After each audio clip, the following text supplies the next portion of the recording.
우리 지난 3일간 우리 외부의 좋은 목사님을 초청해서 함께 또 집회로 은혜를 받습니다. 저는 그 집회를 함께 할 때마다 이 설교자의 역할이 무엇인지를 저는 분명히 깨닫습니다. 저는 우리 교회 집회 오시는 분들이 어떤 말씀을 전하면 좋겠습니까? 라고 물어보면요, 저는 딱 두 가지를 말합니다. 하나는 감사절일 때면은 감사절 기간이니까 감사의 메시지를 좀 전해주셨으면 좋겠습니다. 또 고난주간 때는 또 예수 그리스도의 고난과 부활에 관한 메시지를 좀 전해주셨으면 좋겠습니다. 이렇게 그냥 큰 방향만 말씀을 드려요.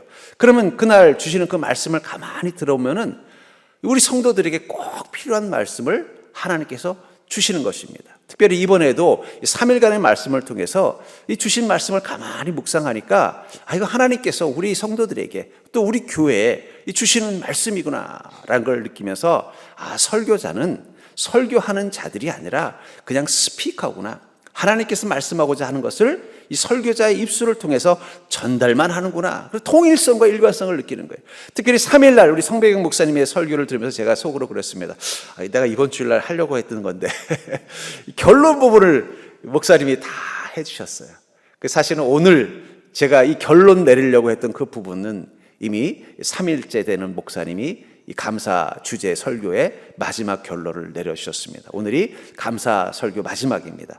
그래서 저는 이제 결론은 이미 성 목사님이 내리셨기 때문에 저는 이제 에필로그, 후기라는 부분에 대해서 함께 나누려고 합니다. 우리 성 목사님이 우리 인생에 두 개의 광야가 있다고 말씀하셨죠? 하나는 삶이라는 광야가 있고 하나는 마음이라는 광야가 있는데 우리에게 진짜 위험한 광야는 마음의 광야이다. 그래서 마음이 어떻게 돼요? 감사로 바뀌면 마음의 광야가 사라지고 그러면 우리는 인생에 대해서 살 수 있고 살만하며 살 수 있는 힘을 얻게 된다라고 말씀드렸어요. 근데 저는 이 감사는 마음의 광야만 바꾸는 것이 아니라 상황의 광야도 바꿀 수 있다고 저는 믿습니다.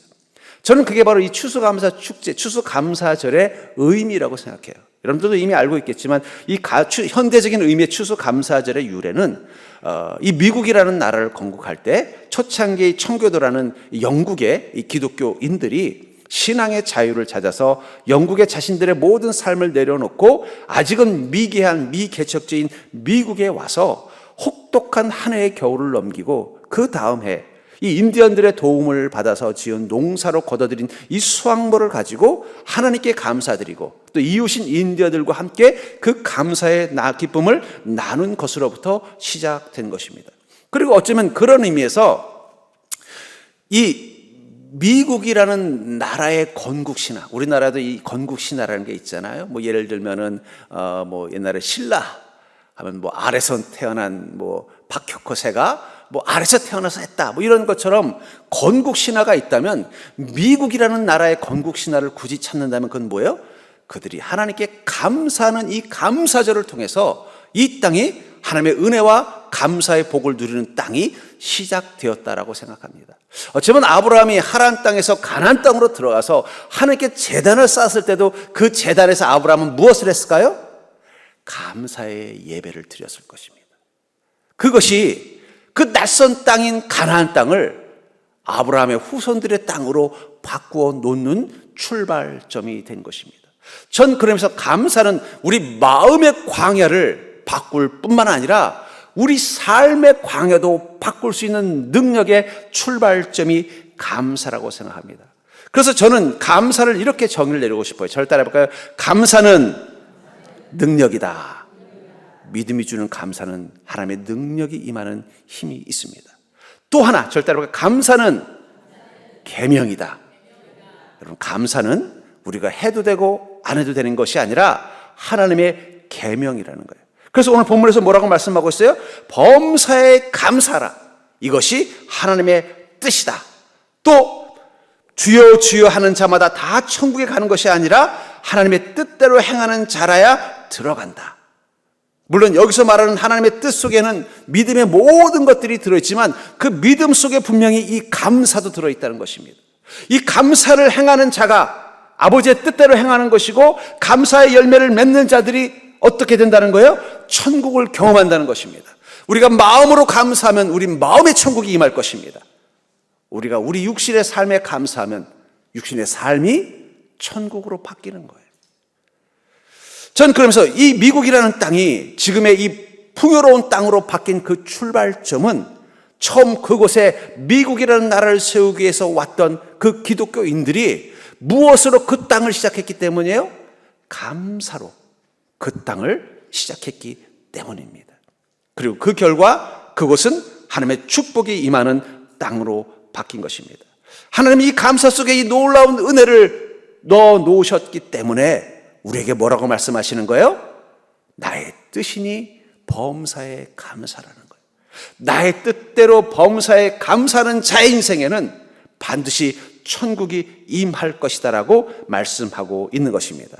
전 그런 의미에서 추수감사절은 우리 삶이 하나님의 그 약속과 구원과 은혜의 땅으로 바뀔 수 있도록 만들어주는 하나님의 허락하신 감사라는 선물을 깨닫고 그것을 통해 우리 인생을 바꾸는 출발점이라고 믿습니다.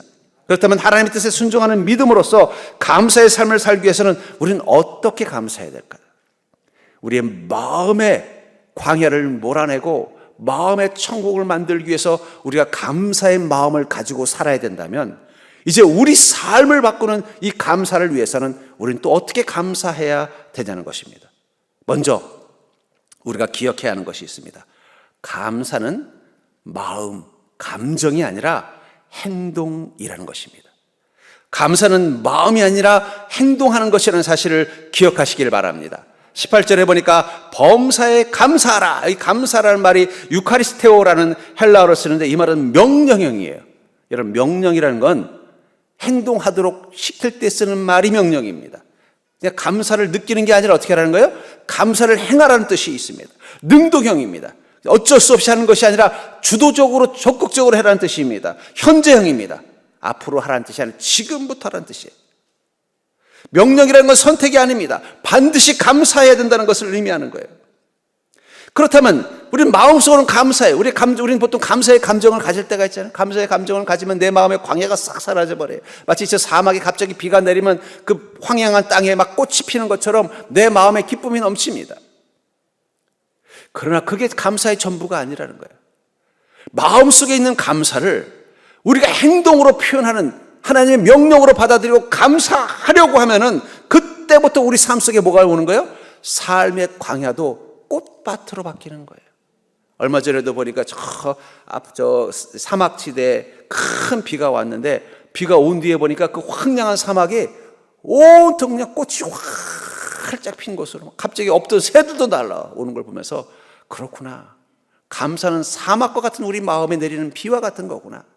감사가 내리면 감사의 열매, 그 기쁨의 열매가 맺는 것입니다.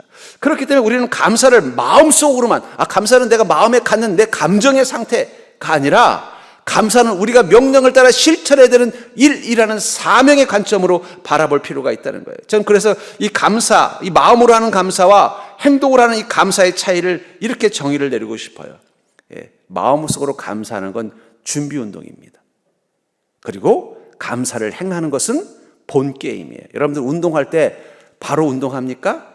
아니면 준비 운동 하잖아요. 뭐 젊은 애들은 상관없지만 저 나이 때쯤 되면요, 운동하려면 반드시 준비 운동을 해야 돼요. 준비 운동 안 하고 하잖아요. 끝나고 나면 막 담이 저려가지고 한 번은 잘못 휘둘렀다가 그냥 이 다리가 툭 탁고 하는데 준비 운동 안 하고 했다가 그냥 다리 쪽이 막 멍이 들고 막 그런 적이 있어요. 그때부터는요, 운동하기 전에 뭐부터 해요? 준비 운동부터 꼭 해야 돼요. 스트레칭도 해줘야 되고 해줘야 돼요. 감사를 내 마음에 품는 건요, 본 게임이 아니에요. 그건 준비 운동입니다. 내 마음을 어떻게 해요? 기쁨을 누릴 수 있도록 준비하는 거예요. 그 다음이 중요한 거예요. 뭐예요? 준비 운동 했으면 본 게임을 해야죠. 체조하고 스트레칭하고 가볍게 몸을 풀었으면 그 다음에 어떻게 해야 돼요? 운동장에 가서 뛰어야죠. 준비 운동만 하고 집에 가는 사람이 어디 있습니까? 준비 운동만 하고 나 끝났어 그러고 집에 가는 사람이 어디 있냐는 거예요. 본 게임 해야 되는 거죠.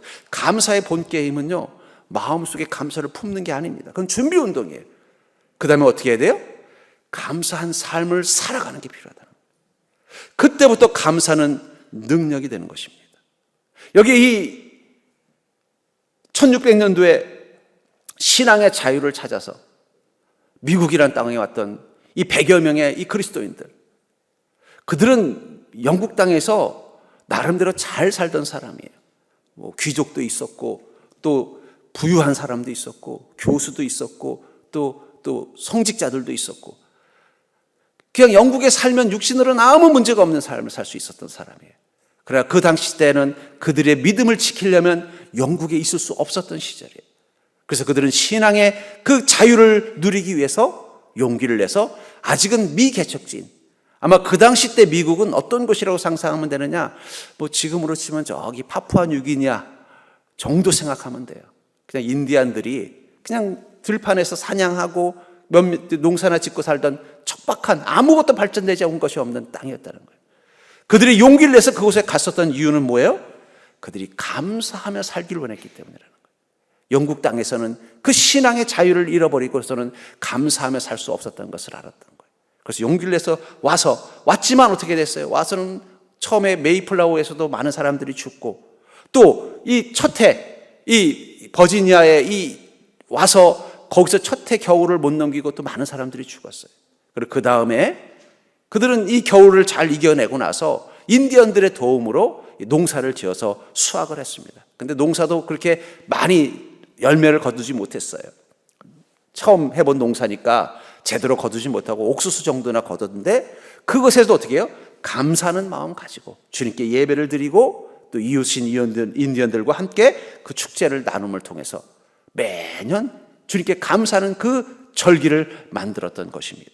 결국 그들은 감사의 마음을 품었을 뿐만 아니라 감사하기로 결단했을 때부터 하나님은 그들의 삶 가운데 은혜를 부어주셨고, 그래서 그곳에 미국이라는 나라가 건립될 수 있도록 그 출발점이 되게 해주신 것입니다.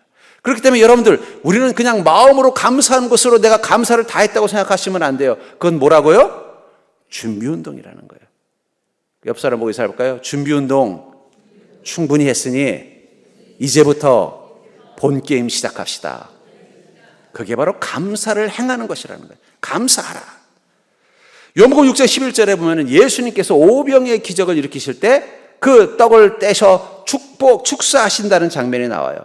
예수께서 떡을 가져 축사하신 후에 있는 자들에게 나눠주시고 물고기도 그렇게 그들의 원대로 주시니라 하면서 주님께서 그 떡을 떼서 축복하시고 났더니 이 5개의 보리떡이 5천 명을 먹일 수 있는 떡으로 바뀌었다라고 말하고 있습니다. 근데 여기서 이 축사라는 이 단어가 헬라어에서 유카리스테오, 아까 감사라는 말과 같은 단어라는 거예요. 그 얘기 무슨 얘기예요? 예수님은 감사하셨다는 거예요. 어떤 감사요? 비록 5천 명 앞에 있는 보리떡 5개, 여러분들 5천 명 앞에서 보리떡 5개는 얼마나 작은 거예요? 부족한 것입니다.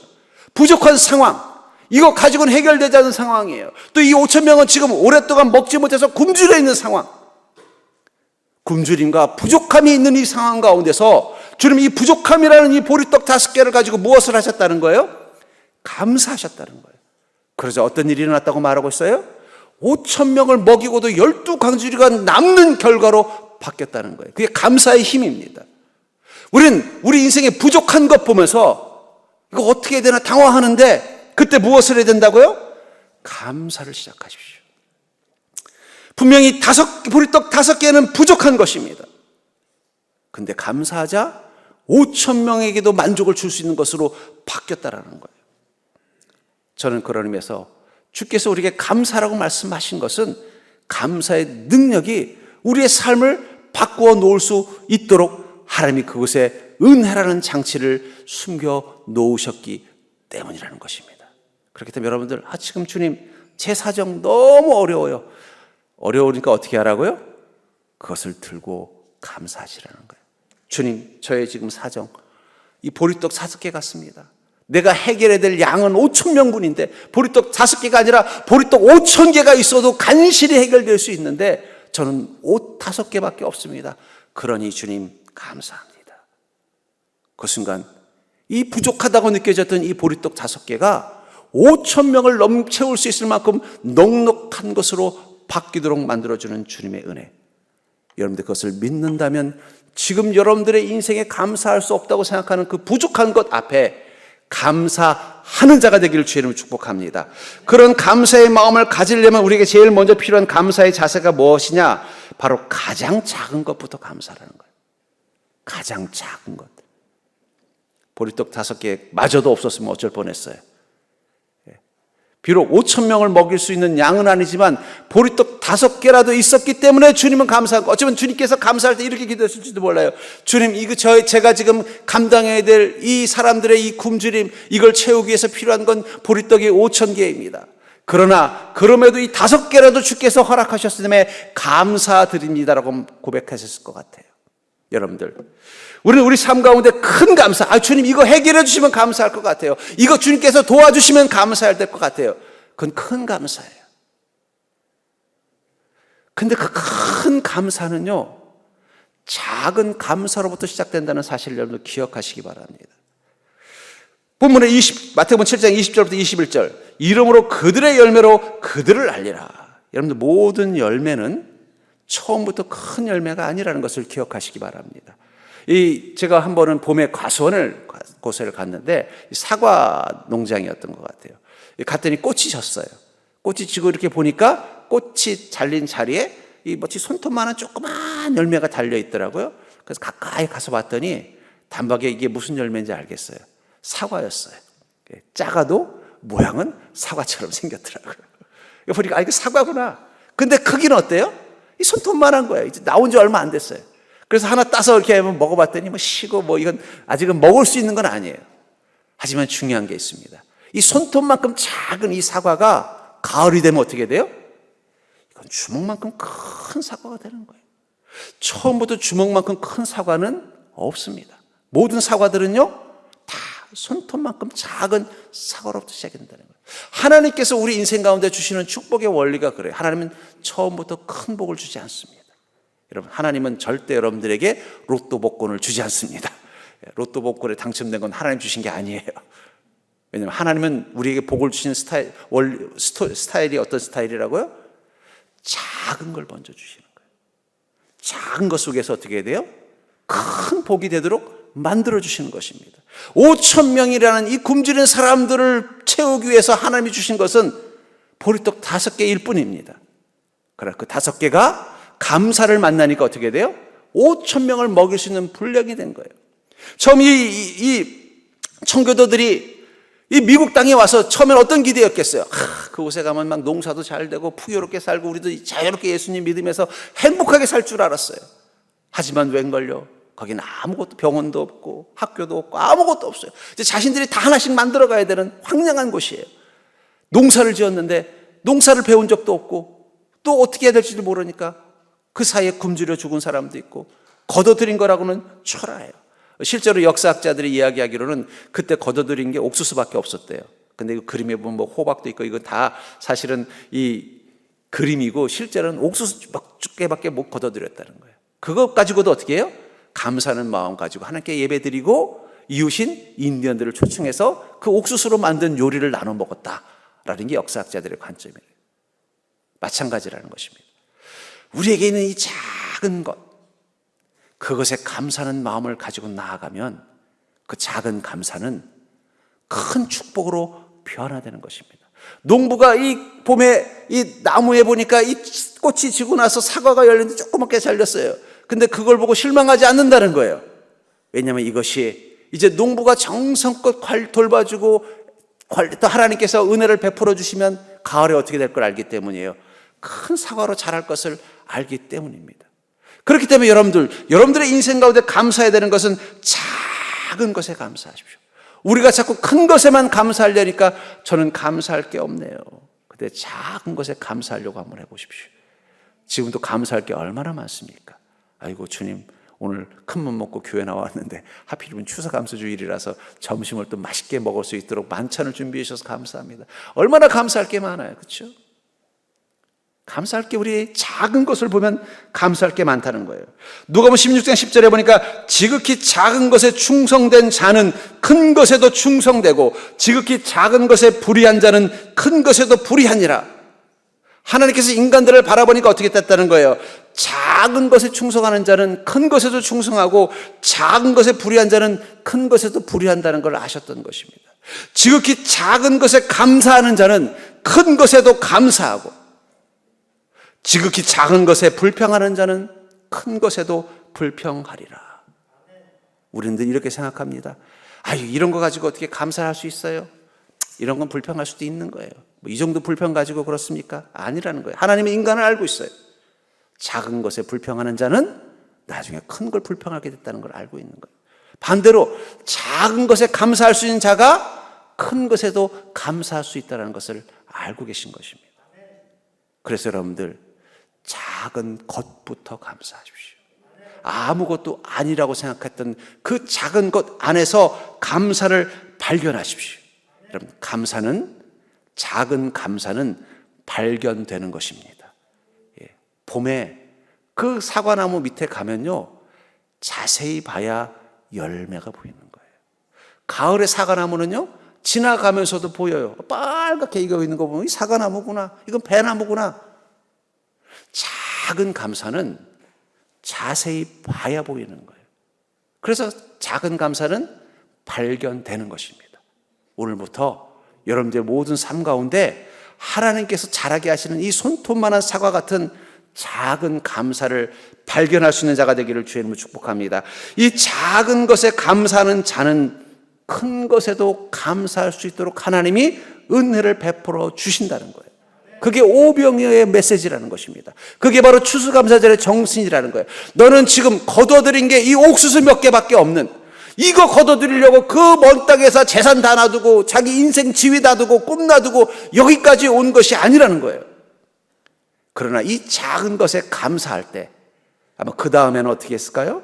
그 다음에는 뭐 포도도 거두게 하시고 사과도 거두게 하시고 또 그 다음에는요, 그곳에 마을도 세우게 하시고 그 마을 가운데 교회뿐만 아니라 학교도 짓게 만들고 나라가 되게 만들고 지금과 같은 풍요로운 땅으로 주님이 바꾸어 주신 것입니다. 저는 그게 우리 인생도 마찬가지라고 생각해요. 하나님, 저는 맨날 인생이 광야 같습니다. 아무리 뒤져봐도 거둬들일 것이 없는 척박한 땅 같습니다. 아니에요. 거기 하나님은 작은 감사거리들을 엄청나게 많이 심어 놓으셨어요. 중요한 건 우리가 그것 앞에 감사하기 시작하면 작은 감사거리가 큰 감사로 변하는 것을 보게 될 줄 믿습니다. 그러려면 어떻게 되겠어요? 우리가 작은 것에 계속 감사하는 습관을 가져야 돼요. 먼저 말로 감사하십시오. 마음으로만 감사하는 건 뭐라 그랬어요? 준비 운동 끝났으니까 말로 감사하셔야죠. 만약에 그게 사람들을 향한 마음의 감사라면 그 사람에게 입술을 열어 감사하다고 고백하십시오. 두 번째로는 미소를 지으십시오. 미소도 감사의 표정입니다. 여러분, 화를 내면서 감사해 하는 사람이 어디 있어요? 웃으면서 감사해. 옆 사람 보고 한번 해볼까요? 옆 사람 봅시다. 옆자리에 앉아주셔서 감사합니다. 옆자리에 앉아서 얼마나 감사해요. 내 주변에 아무도 안 앉아있으면 그것도 얼마나 어색하겠어요. 그렇잖아요. 옆자리에 앉으셔서 얼마나 감사합니까? 우린 작은 거, 이 사과, 이 손톱만한 사과 같은 감사를 발견하자는 거예요. 그리고 그것에 감사하는 순간 이 손톱만했던 감사거리가 점점 커지는 걸 발견하게 될 거라는 것입니다. 세 번째로는요, 행동을 보여주십시오. 뭐 악수를 해준다든지, 뭐 맛있는 음식을 대접한다든지, 주님께 감사한다면 감사의 헌신을 한다든지, 그 작은 행동, 내가 할 수 있는 작은 감사, 그것부터 시작해 보십시오. 그럼 점점 내가 감사할 것들이 점점 많아지는 것을 경험하게 될 것입니다. 이런 놀라운 감사의 복을 누리려면요, 우리에게 필요한 게 있습니다. 그것은 바로 날마다 감사를 고민하면서 사는 거예요. 본문의 18절을 보면 범사에 감사하라, 이것이 그리스도 예수 안에서 너희를 향하신 하나님의 뜻이니라. 이 뜻이라는 말이 헬라어로 셀라마라는 단어를 쓰는데 이 말은 결심, 의지, 욕구라는 뜻이에요. 그 말은 뭐예요? 하나님께서는 우리가 감사하게 하기로 결심하셨다는 거예요. 하나님은 우리가 반드시 감사하는 삶을 살도록 만들도록 역사하실 준비가 되어 있다는 것입니다. 하나님께서 바라시는 건 오직 하나, 우리가 감사하는 인생을 사는 것을 바라신다는 거예요. 그게 뜻이라는 단어예요. 만약에 여러분들이 어느 직장인데 갑자기 이 상사가 와가지고는 그런 거야. 우리 아무개 씨 이번에 좀 어디 좀 가서 뭘 좀 해야 되겠어. 그러면 그거 제가 꼭 해야 됩니까? 그랬더니 그 사장님 뜻이야. 그러면 어떻게 해요? 뭐 해야지 어떡하겠어요. 뜻이라는데. 그게 뜻이라는 단어라는 거예요. 하나님은 우리가 어떤 인생을 살기를 원하신다는 거예요? 감사하면서 살기를 원하신다는 거예요. 그 뜻이라는 사실을 깨달았더니 우리 그때부터 어떻게 되겠어요? 고민해야 되지 않겠습니까? 이게 하나님 뜻이라는데 여러분들은 하나님 뜻이에요? 알았어요. 할 수 없다는 거예요. 하나님 뜻이라면 그럼 내가 어떻게 감사할 것인가 고민하지 않겠냐는 거예요. 고민이라는 건 뭘 말하는 거예요? 고민한다는 것은 내가 그 일을 이루도록 무엇을 해야 되는가 생각하는 것이고, 그 일을 하지 못했을 때 괴로워하는 것이고, 그 일을 했을 때 기뻐하는 게 고민입니다. 여러분들의 고민거리를 한번 생각해 보세요. 무엇 때문에 고민하세요? 그것이 이루어지지 않아서 고민하는 거잖아요.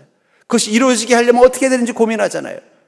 그리고 그 고민대로 그 뜻이 그 일이 이루어지면 어떻게 돼요? 그 때문에 만족하잖아요. 그게 고민의 힘입니다. 고민이라는 건 그런 의미에서 생각을 집중하는 거예요.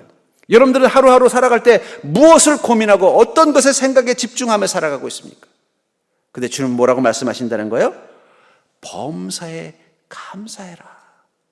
그게 나의 뜻이니 그것을 고민하며 살라는 거예요. 주님, 감사는 그냥 내게 좋은 일 있으면 감사하고, 이런 거 주님께서 주셨구나 깨달아지면 감사하고, 그게 감사하는 거 아닌가요? 아니에요. 주님께서 말씀하시는 감사는 내가 고민하면서 어떻게 하면 감사하는 인생이 될 것인가를 매일매일 고민하면서 사는 삶을 살기를 원한다는 거예요.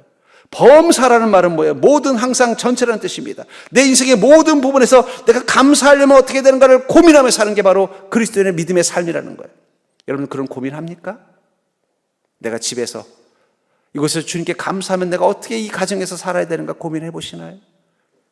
직장에서 내가 이 직장 생활하면서 주님께 감사하려면 어떻게 해야 되는가 고민하고 계시냐는 거예요. 교회 와서는 여러분들이 고민하시는 것 같아요. 내가 주님께 감사하려면 어떻게 봉사해야 되고 어떻게 섬겨야 되는가 고민하시는 것 같아요. 근데 그 고민을 교회에서만이 아니라 범사에라고 말했으니까 가정에서도 고민 좀 해보세요. 가정에서도 내가 어떻게 하면 주님께 감사할 것인가를 그 가정 안에서 고민하면 감사거리가 보일 것입니다. 그 감사거리가 보이면 어떻게 해야 돼요? 그 감사를 하려고 애를 쓸 것입니다. 감사를 하려고 애를 쓰면 어떻게 돼요? 그것이 여러분들에게 선한 행동으로 나타날 것이고 복된 행동으로 나타날 것입니다. 그럼 그 결과 그 감사거리가 감사할 이유가 될 것입니다. 감사할 이유가 되면 내 마음에 감사가 충만할 것입니다. 그 감사가 충만하면 또 그 감사가 충만하면 어떻게 돼요? 더 감사하고 싶은 마음으로 고민하게 만드는 감사의 선순환이 이루어지는 거예요. 손톱 많은 사과가 어떻게 하면 큰 사과로 자랄까? 이 농부가 매일매일 고민하면서 매일매일 그 자기의 그 농장에 오면 제일 먼저 뭐래요? 이 열매를 어떻게 하면 잘 자라게 할 것인가? 뭐 벌레가 있으면 벌레도 잡아주고, 또 영양분이 부족한 것 같으면 비료도 뿌려주고, 또 병충해가 있는 것 같으면 약도 뿌려주고, 새들이 먹을 것 같으면 거기다 씌워주면서 매일매일 농부는 아침마다 자기의 그 사과나무가 있는 그 과수원에 갈 때마다 고민하면서 간다는 거예요. 어떤 고민이에요? 이 작은 사과가 어떻게 하면 큰 사과가 되고 잘 익은 사과가 되게 할 것인가를 고민한다는 거예요. 그 고민 때문에 그 과수원의 사과는 어떻게 되는 거예요? 크고 맛있는 사과가 되는 거예요. 고민 없이 자란 사과나무는요, 큰 열매가 맺지 않습니다. 농부가 고민하지 않고 그냥 놔둬버린 사과들은요, 큰 열매가 맺지 않아요. 작은 열매. 그것도 막 새들이 와서 쪼아먹고 벌레가 와서 죽여버리고 병충해에 떨어지고 초라한 열매밖에 못 거둬요. 근데 매일매일 농부는 그 사과나무 앞에 갈 때마다 고민하는 거예요. 어떻게 하면 이 작은 사과 열매를 크게 만들고 맛있게 만들고 예쁘게 만들까? 그 고민하면서 갈 때마다 눈앞에서 뭘 봐요? 그 작은 사과가 점점 커지는 걸 보는 것입니다. 마찬가지라는 거예요. 내가 어떻게 하면 날마다 주님 앞에 감사하는 삶을 살 것인가를 고민해 보십시오. 세상 고민은 좀 내려놓고 어떻게 먹고 살까? 어떻게 일을 해결할까? 이런 고민으로만 마음을 채우니까 마음이 광야가 되는 거예요. 내가 어떻게 하면 주님께 감사하는 삶을 살 것인가? 이 고민을 한번 해보십시오. 그러면 감사거리가 보일 거예요. 그 감사거리를 내가 행동으로 감사해 보십시오. 그러면 그 행동이 선함으로 나타나서 하나님께서 그것을 복되게 만들어 주실 것입니다. 그 복됨 속에서 우리는 감사의 기쁨을 발견하니까 더 감사하게 되는 이 선순환이 일어나다가 어느 순간 눈 떠보면 뭘 보는 거예요? 내 인생에는 큰 감사를 얻고 작은 감사거리만 있는 줄 알았더니 어느 순간 큰 감사가 내 인생 가운데 주렁주렁 열려 있는 것을 보게 되는 거예요. 그러니까 여러분들 어차피 인생 염려하며 살 거면 어떻게 감사하며 살 거를 고민하는 그 염려로 채우는 자가 되기를 주의 이름으로 축복합니다. 그래도 어차피 인생은 다 살아가. 여러분들이 가지고 있는 그 고민거리 고민 안 한다고 해서 그 문제가 더 나빠지지 않아요. 그러나 감사는요, 안 하면 더 이상 잘하지 않습니다. 우리는 감사를 고민하자는 거예요. 그렇게 우리가 어떻게 하면 주님 앞에 날마다 감사하는 인생을 살 것인가를 고민하면서 사는 그 순간 우리 인생 가운데 하나님은 작은 축복만 주신 게 아니라 큰 축복도 주셨다는 사실을 발견하게 되는 그 기쁨, 저는 그 기쁨이 여러분들의 인생 가운데 있기를 주의 이름으로 간절히 축원합니다. 그러면서 제가 이 말씀을 준비하면서 시 한 편이 떠올랐어요. 한번 그 시를 한번 보여주시겠어요? 이혜인이라는 시인이 쓴 감사 예찬입니다. 제가 한번 읽어드릴게요. 감사만이 꽃길입니다. 누구도 다치지 않고 걸어가는 향기 나는 길입니다. 여러분, 우리 인생을 길에 비유할 때 무엇이 꽃길이라는 거예요? 감사. 내가 감사하면서 살면은요, 여러분들이 가는 길이 꽃길로 바뀌는 것을 보게 될 줄 믿습니다. 상처받지 않고 기뻐하고 인생의 그 감사와 기쁨의 향기가 넘치는 걸 보게 된다는 거예요. 감사만이 보석입니다. 슬프고 힘들 때도 감사할 수 있으면 어떻게 되죠? 다음 문장.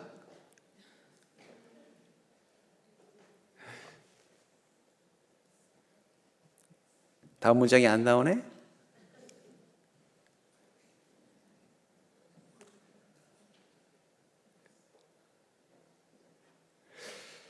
주님께서 우리에게 주신 그 감사를 이 꽃길과 보석에 비유하고 마지막으로 감사만이 기도입니다. 진정한 기도. 감사만이 기도입니다. 삶은 어느 순간 보석으로 빛납니다. 감사만이 기도입니다. 기도 한 줄 외우지 못해도 그저 고맙다, 고맙다 되풀이하다 보면 어느 날 삶 자체가 기도입니다. 감사가 우리 삶을 꽃길로도 우리 인생을 보석이 가득한 아름다운 인생으로, 우리 삶이 기도로 가득한 행복한 하나님과 함께하는 인생으로 만들어주는 것, 저는 그게 감사의 능력이라고 믿습니다. 제가 보니까 여러분들이 3일간의 집회를 통해서 감사의 준비운동은 다 하신 것 같아요. 이제는 준비운동 끝났으니까 본 게임을 시작합시다. 그것은 감사를 행하는 것입니다. 그것이 주님의 뜻입니다. 뜻대로 나아간다면 여러분들은 여러분들의 인생이 이제는 부족함과 어려움과 고달픔만 맺는 열매가 아니라 하늘의 기쁨이 가득한 천국의 열매를 경험하게 될 줄 믿습니다. 감사의 마음이 내 삶의 행동으로 나타날 때 인생의 사막은 천국으로 바뀐다고 말씀하고 있습니다. 그것을 믿고 여러분들이 감사의 능력으로 매일매일 살아가는 인생 되기를 주의 이름으로 축원합니다. 우리 다 같이 일어나서 찬양할 때 우리 새벽 이 봉헌 찬양했던 이 아침 안개의 눈앞 가리듯 어쩌면 우리가 그런 때일지도 몰라요.